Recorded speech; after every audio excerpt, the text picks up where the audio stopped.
So, what makes somebody cheat? Well, nothing makes somebody cheat. It's always a choice to cheat.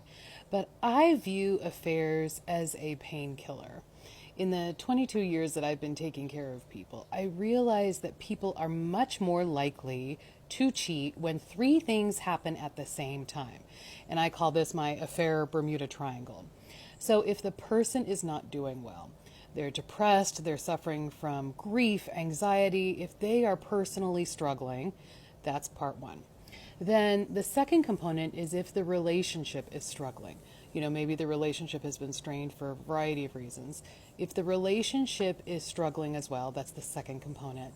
And then the third component is that there is some kind of trigger that starts, the person on this quest to find a painkiller. So the trigger could be some kind of trauma, like losing a parent.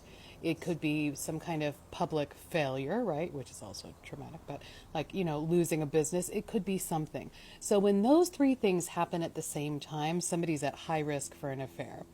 Now, another factor is that there's some childhood trauma there.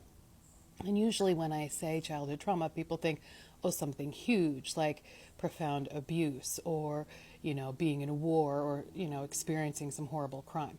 Those are all very significant big traumas. There's also lower level trauma like chronic neglect.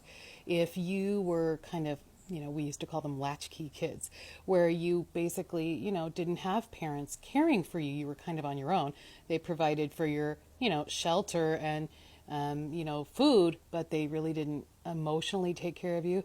That's a pretty significant emotional trauma. So, in my experience, those are the things that make cheating more likely. But I always want to be clear that cheating is a choice and it's never the right choice. Hope that helps.